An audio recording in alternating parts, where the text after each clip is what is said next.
नमस्कार दोस्तों, स्वागत है आपका मेरे चैनल डिजिटल ऑटोमेशन माइंडसेट में। तो दोस्तों, हम जो है यूट्यूब के जरिए आपको आपको पूरा ट्रेनिंग दे रहे हैं, जिसके अंदर हम आपको चेकलिस्ट बनाना, आपको व्हाट्सअप ऑटोमेशन बनाना, गूगल फॉर्म बनाना, एफएमएस बनाना, इस तरीके की काफ़ी रिलेटेड चीज़ें जो है हम आपको सिखाते हैं। अगर आपकी कोई कंपनी है और आपको अपनी कंपनी के लिए कोई सिस्टम बनवाना है तो हम आपको इस तरीके की सर्विसेज प्रोवाइड कराते हैं। और आपको अगर कोई सिस्टम बनवाना है तो ये हमारे नंबर है, इस नंबर पे आप हमसे कांटेक्ट कर सकते हैं। तो हम किस तरीके की सर्विसेज प्रोवाइड कराते हैं, हम आपको व्हाट्सएप ऑटोमेशन से रिलेटेड सर्विस प्रोवाइड कराते हैं। आपको अपनी कंपनी के लिए व्हाट्सएप बोट बनवाना है तो आपको व्हाट्सएप बोट बना के देते हैं। अगर आपको कोई कस्टमर की इंक्वायरी है और उसको ऑटोमेटिक रिप्लाई चला जाए, ऑटोमेटिक उसको कोटेशन चला जाए, इस तरीके का सिस्टम बनवाना है वो हम बना के देते हैं। आपको प्रोडक्शन से रिलेटेड सिस्टम बनवाना है, प्रोडक्ट्स मॉनिटरिंग सीट बनवानी है, फुल किटिंग सीट बनवानी है, आपको मटेरियल जो है कम वेस्टेज हो उस तरीके का सिस्टम बनाना है, या आपको कॉस्ट मैनेजमेंट से रिलेटेड सिस्टम बनाना है, कॉस्टिंग निकालनी है हर चीज़ की, तो वो सिस्टम भी हम बना के देते हैं। अगर आपको मेंटेनेंस से रिलेटेड कोई सिस्टम बनाना है जिससे प्लांट की परफॉर्मेंस बेटर रहे, वो सिस्टम बनाना है वो हम बना के देते हैं। बजट करना है अगर आपको अपनी कंपनी के लिए तो बजट से रिलेटेड चीज़ें बनाते हैं। अगर आपको केपीआई निकाल अपने एम्प्लॉयज़ की जो है एमआई सिस्टम बनवाना है अपने एम्प्लॉयज़ के लिए, वो हम बना के देते हैं। एफएमएस बना के देते हैं, हम टास्क रिलेटेड मैनेजमेंट सिस्टम बना के देते हैं। उसके अलावा अगर आपको इन्वेंट्री रिलेटेड कोई सिस्टम बनाना है अपना, तो इन्वेंट्री रिलेटेड सिस्टम बनाते हैं। उससे आपको व्हाट्सएप पे ऑटो लाइव रिप्लाई चला जाएगा, जिसमें आपको जो भी आज की जो इन्वेंट्री रहेगी वो आपको उसमें दिख जाएगी। हम आपको टिकट बुकिंग रिलेटेड सिस्टम बनाते हैं। अगर आपको टिकट बुकिंग से रिलेटेड कोई सिस्टम बनवाना है वो हम बना के देते हैं। प्रोजेक्ट मॉनिटरिंग सिस्टम बना के देते हैं आपको। आपको ऑटोमेटिक परचेज ऑर्डर बन जाए, वो वेंडर को चला जाए, उस पर डिजिटल सिग्नेचर हो जाए एमडी के, इस तरीके का सिस्टम आपको बनवाना है वो बना के देते हैं। अगर आपको अपनी कंपनी के लिए वेबसाइट बनवानी है तो वेबसाइट बना के देते हैं। और अगर आपको कंपनी के लिए अपना पूरा गूगल शीट से और गूगल फॉर्म के जरिए, गूगल शीट गूगल स्क्रिप्ट के जरिए पूरा ईआरपी सिस्टम बनवाना है तो पूरा ईआरपी सिस्टम भी बनाते हैं। इसके अलावा अगर आपकी कोई स्पेशल रिक्वायरमेंट है तो आप हमसे कांटेक्ट कर सकते हैं, और ऑल ऑफ इंडिया में हम सर्विस प्रोवाइड कराते हैं। तो आप हमसे कांटेक्ट करिए, हमारे नंबर मैंने आपको ऊपर मेंशन कर रखा है, यहाँ पे मेरे नंबर है, आप मेरे से कांटेक्ट करिए। आपका सिस्टम बताइए आपको कौन सा सिस्टम बनवाना है, हम आपको पूरा सिस्टम बना के देते हैं।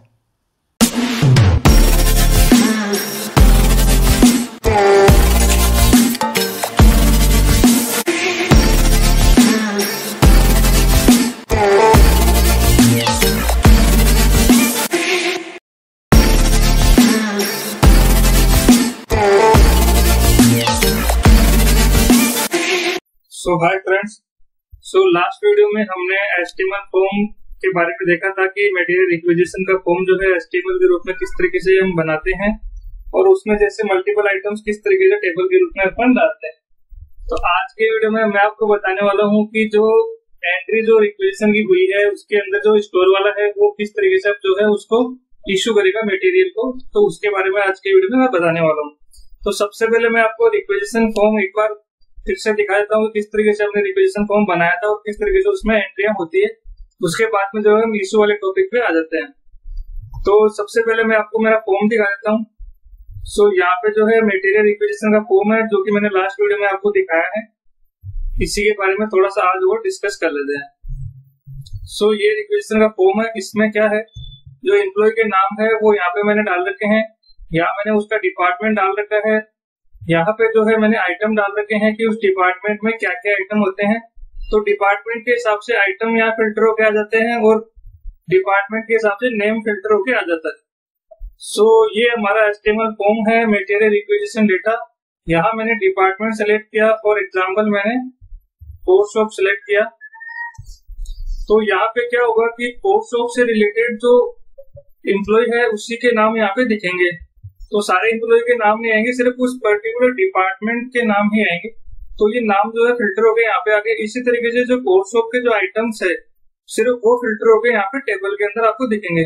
तो अगर आपके पास मल्टीपल आइटम्स है, मान लो आपके पास 5000 एसकेयू है या 500 एसकेयू है, तो 500 एसकेयू नहीं आएंगे, सिर्फ उस डिपार्टमेंट में जो आइटम लगते हैं वो फिल्टर होकर यहाँ पे आ जाएंगे।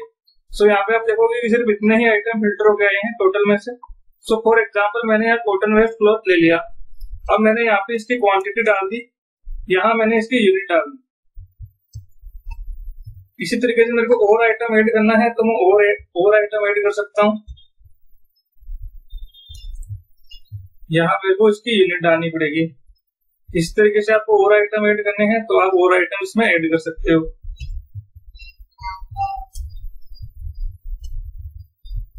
तो आप यहाँ पे मल्टीपल आइटम ऐड कर सकते हो। मल्टीपल आइटम जैसे फॉर एग्जांपल मेरे को एक आइटम और ऐड करना है तो मैं एक आइटम और ऐड कर सकता हूँ। और यहाँ पे मैंने नंबर्स ले लिए। आप यहाँ से डिलीट करना चाहते हो तो डिलीट भी कर सकते हो। जैसे फॉर एग्जांपल मैंने यहाँ पे मान लो एग्जांपल मैंने 2 यहाँ पे एक्स्ट्रा कर लिए, अब मेरे को यहाँ से डिलीट करना है तो मैं इनको ऐसे डिलीट भी कर सकता हूँ। अब मैं इसको सबमिट करूंगा तो यहाँ जो है हमारी ये रेस्पॉन्स शीट है। रेस्पॉन्स शीट के अंदर आप देखोगे कि यहाँ पे लास्ट 30 तक एंट्री आ चुकी है, तो ये रिक्वेजिशन नंबर 30 तक की एंट्री आ चुकी है। अब जो है 31 वाली एंट्री यहाँ नीचे आ जाएगी। तो मैं अब इसको सबमिट कर देता हूँ। सो यहाँ पे आपके पास आ गया कि आपका डेटा जो है वो सेंड हो चुका है। सो आप यहाँ देखोगे कि आपका रिक्वेजिशन नंबर 31 है, वो यहाँ पे एंट्री आ चुकी है। सो सेम रिक्वेजिशन नंबर पे 4 एंट्री आई है। तो यहाँ पे इस तरीके से आप रिक्वेजिशन नंबर से भी फिल्टर लगा के देख सकते हो कि 31 नंबर के रिक्वेजिशन पे क्या क्या आइटम्स आया है। अगर आपको प्रिंट आउट लेना है तो सिर्फ रिक्वेजिशन नंबर फिल्टर करके आप प्रिंट आउट भी ले सकते हो। सो ये यहाँ पे एंट्री आ गई। अब मैं आपको बताने वाला हूँ कि जब रिक्वेजिशन वाले ने तो अपनी एंट्री कर दी, अब स्टोर वाला उसको इश्यू किस तरीके से करेगा वो आज की वीडियो में बताने वाला हूँ। तो यहाँ पे आप जाओगे, इसको मैंने बंद कर दिया। यहाँ पे जो है आपको यहाँ पे जो है एंट्री दिखेगी, जो भी रिक्वेजिशन डली है वो सारी एंट्री स्टोर वाले को यहाँ पे दिख जाएगी। अब फॉर एग्जाम्पल यहाँ पे ये 21 तारीख की एंट्री है, इसका रिक्वेजिशन नंबर 1 है, इसका डिपार्टमेंट कोर्स ऑफ है, किसने ये डाली है वो यहाँ पे आ जाएगा, आइटम का नाम यहाँ पे आ जाएगा, यहाँ क्वांटिटी आ जाएगी, यहाँ उसके यूनिट, और यहाँ पे उसको एक क्लिक केयर का बटन दिख जाएगा। इस पे जस्ट क्लिक करके और वो यहाँ से देख सकता है। तो इसके अलावा और क्या है, उसके अलावा यहाँ पे आप जैसे अभी यहाँ पे आप देखोगे कि आपको 10 आइटम की ही एंट्री यहाँ पे दिख रही है। अगर आपको और एंट्री देखनी है तो आप यहाँ से बढ़ा सकते हो। जैसे मेरे को फॉर एग्जाम्पल 15 एंट्री देखनी है तो यहाँ आप नीचे देखोगे कि यहाँ पे टेबल और बढ़ जाएगी। इसी तरीके से अगर आपको नेक्स्ट पेज पे जाना है तो आप सेकंड पेज पे जा सकते हो, थर्ड पेज पे जा सकते हो, प्रीवियस पेज पे आना प्रीवियस पेज पे जा सकते हो। आपको कोर्स ऑफ डिपार्टमेंट का सर्च करना है तो आप यहाँ पे कोर्स ऑफ डिपार्टमेंट का पूरा देख सकते हो कि कोर्स ऑफ डिपार्टमेंट में क्या क्या डला है। इसी तरीके से आपको सिर्फ नाम के हिसाब से सर्च करना है। जैसे आपको सिर्फ राजेश का देखना है कि राजेश ने क्या डाले हैं, तो यहाँ पे राजेश के नाम पे फिल्टर होकर आ जाएगा कि राजेश ने क्या क्या आइटम डाले हैं। तो डिपार्टमेंट के हिसाब से, रिक्वेस्टेड बाय के हिसाब से आप यहाँ पे फिल्टर करके देख सकते हो। अब मैं आपको बताता हूँ कि जैसे ये 1 नंबर रिक्वेजिशन है उसको इश्यू करेगा तो वो इश्यू किस तरीके से करेगा। तो सबसे पहले आप यहाँ पे देखोगे कि अभी रेस्पॉन्स के अंदर सिर्फ रिक्वेजिशन 3 जो है वो हमने इश्यू कर रखी है, बाकी की कोई भी यहाँ पे इश्यू क्वांटिटी नहीं आ रही है। तो अब मैं रिक्वेजिशन 1 या 2 या जो भी है मैं इश्यू करके आपको दिखाता हूँ। सो सबसे पहले 1 नंबर में इश्यू करता हूँ। सो यहाँ मेरे को क्वांटिटी डालनी है तो वो अपने टेबल में से देख लेगा कि इसमें रिक्वेजिशन कितनी डली है। तो इसको 1 क्वांटिटी चाहिए थी तो वो यहाँ पे 1 क्वांटिटी इसको इश्यू कर देगा। अगर उसके पास नहीं है मटेरियल तो 0 डाल के इसको सबमिट कर देगा। तो आप यहाँ पे देखोगे कि यहाँ पे जो है इश्यू क्वांटिटी 1 आ गई और उसने किस टाइम पे इश्यू किया था वो इश्यू डेट भी यहाँ पे आ गई है। इसी तरीके से मैं आपको दूसरा और सबमिट करके दिखाता हूँ। सो 1 नंबर हमने इश्यू कर दिया, 3 नंबर ऑलरेडी इश्यू है इसलिए इस टेबल में नहीं आया है। 2 नंबर का जो है मैं आपको इश्यू करके और दिखा देता हूँ। सो यहाँ पे 2 नंबर का आप यहाँ देखोगे टेबल में इसने 1 क्वांटिटी के लिए रिक्वेजिशन डाली थी, तो यहाँ पे मैं 1 क्वांटिटी डाल के इसको सबमिट कर देता हूँ। तो आप यहाँ रेस्पॉन्स में देखोगे कि 1 क्वांटिटी मैंने इश्यू करी थी वो आ गई और उसका टाइम भी आ गया। अब जो है टेबल जब वो रिफ्रेश करेगा इसको तो यहाँ पे जो है 1 नंबर और 2 नंबर की एंट्री जो है वो यहाँ से रिमूव हो जाएगी। तो मैं एक बार इसको रिफ्रेश कर देता हूँ टेबल को। तो आप यहाँ पे देखोगे कि 1 नंबर और 2 नंबर की एंट्री यहाँ से जा चुकी है। अभी फॉर एग्जांपल के लिए मैं 1-2 एंट्री और कर देता हूँ, जैसे 6 नंबर और 7 नंबर की एंट्री करके और दिखा देता हूँ आपको। यहाँ मैंने 1 इश्यू कर दिया, यहाँ पे भी मैं 1 इश्यू कर सकता हूँ। तो ये प्री फिल्ड फॉर्म है, इसके अंदर अब आपको और ज्यादा एंट्रियां करनी है तो आप और भी क्वेश्चन बढ़ा सकते हो कि उसके पास स्टॉक अवेलेबल था या नहीं था, या उसको और कोई रिमार्क डालना है तो इसमें मल्टीपल क्वेश्चंस आप और भी ऐड कर सकते हो। तो फिलहाल मैंने 2 ही क्वेश्चन लिए हैं। ये यहाँ पे प्री फिल्ड आ गया रिक्वेजिशन नंबर और यहाँ पे क्वांटिटी वो मैनुअली डाल के और इसको सबमिट कर देगा। सो आप यहाँ पे देखोगे कि 6 और 7 की जो मैंने एंट्री करी थी वो यहाँ पे आ गई और उसका टाइम स्टैम्प भी आ गया। अब मैं इसको रिफ्रेश करूंगा तो 6 और 7 की एंट्री जो है हट जाएगी यहाँ से। सो 6 और 7 की एंट्री यहाँ पे हट चुकी है। तो इस तरीके से जो है वो इश्यू कर देगा। अब ये सेम चीज जो है आप यहाँ पे इसका गूगल साइट पे भी आप सेम चीज डाल सकते हो।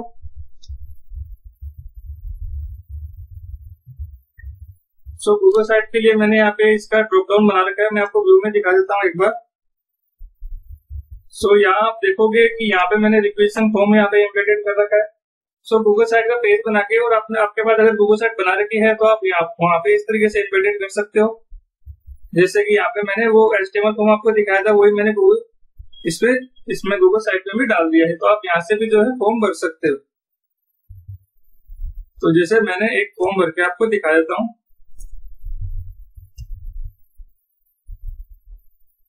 तो जैसे मैंने ये सबमिट कर दिया तो सेम मैसेज यहाँ पे आ गया और आप यहाँ देखोगे कि रेस्पॉन्स के अंदर भी 32 वाली एंट्री यहाँ पे आ चुकी है। तो आप यहाँ पे जो है गूगल साइट के अंदर भी इसको एम्बेडेड कर सकते हो। इसी तरीके से आपको इश्यू करना है तो इश्यू वाला भी आप यहाँ पे एम्बेडेड कर सकते हो। तो मैंने इश्यू वाला भी यहाँ पे एम्बेडेड कर रखा है। अगर आपको 5 नंबर का इश्यू करना है, जैसे मैंने रिक्वेस्ट नंबर 5 इश्यू करता हूँ, तो सेम चीज यहाँ पे भी हो जाएगी। तो मैंने यहाँ पे सबमिट कर दिया। आप देखोगे रेस्पॉन्स में तो 5 नंबर की जो एंट्री है वो यहाँ पे आ चुकी है। ये 5 नंबर की मैंने 2 क्वांटिटी डाली थी, ये यहाँ पे आ चुकी है। तो इस तरीके से दोनों जगह आप एम्बेडेड कर सकते हो। आपके गूगल साइट पे भी एम्बेडेड कर सकते हो, यहाँ पे भी एम्बेडेड कर सकते हो। नेक्स्ट, जैसे ही आप इश्यू करोगे तो आप देखोगे कि व्हाट्सएप के पास, गूगल के पास यहाँ पे मैसेज भी चल जाता है कि जैसे अशोक ने मान लो कोई इश्यू करवाया है तो स्टोर वाले ने अशोक के नाम पे इश्यू करा है, तो अशोक के पास मैसेज चला जाएगा कि आपने कोबरा फाइल इश्यू करवाई है, उसकी क्वांटिटी 1 है और ये इस टाइम पे इश्यू किया गया है। इसी तरीके से रामनिवास के पास मैसेज चला गया। तो यहाँ पे जो भी डोर होगा तो यहाँ पे मैंने सारे मेरे ही नंबर डाल रखे हैं टेस्टिंग के लिए, इसलिए मेरे नंबर पे सारे मैसेज आएंगे। तो अपन ने जितने भी इश्यू करे हैं, अभी मैंने जितना भी इश्यू किया है वो सारे मैसेज मेरे पास आ चुके हैं व्हाट्सएप के अंदर। ये मैंने अभी आपको दिखाया। जैसे अशोक को हमने इश्यू किया था कोबरा फाइल, तो आप यहाँ पे देखोगे कि अशोक यहाँ पे, ये रहा अशोक, यहाँ पे मैंने कोबरा फाइल 1 इश्यू करी है। इसी तरीके से आप देखोगे दूसरा उसके ऊपर वाला, सो इसके ऊपर वाला आप देखोगे ये रामनिवास है, ADFC AC ब्लैक पेंट, इसको इश्यू किया था अपन ने। तो यहाँ पे देखोगे ये रहा रामनिवास ADFC 1 क्वांटिटी हमने इश्यू करी थी। तो ये सेम जो है व्हाट्सएप पे भी जो है जिसने रिक्वेशन डाली है उसके बाद मैसेज चला जाएगा कि उसने जो रिक्वेशन डाली है उसके अगेंस्ट उसको कितना माल इश्यू किया है। तो इससे क्या होगा कि उसको भी टाइम पे पता चल जाएगा कि मेरे को जो माल जितना मैंने स्टोर से इश्यू करवाया है उतना ही एग्जैक्ट स्टोर वाले ने इश्यू किया है। कहीं ऐसा तो नहीं है कि मैंने माल तो 10 किलो लिया है और उसने 20 किलो मेरे नाम पे चढ़ा दिया। तो सेम मैसेज उसके पास भी जाएगा कि उसने जो रिक्वेशन डाली है उसके अगेंस्ट उसने कितना माल उसको दिया गया है। तो इस तरीके से ये काम करता है। अगर आपको इस तरीके का सिस्टम हमसे बनवाना है तो हम इस तरीके के सिस्टम बनाते हैं। अगर आपको आज का वीडियो अच्छा लगा है तो वीडियो को लाइक जरूर करें, चैनल को सब्सक्राइब करें और दूसरों के साथ ज्यादा से ज्यादा शेयर करें। धन्यवाद दोस्तों।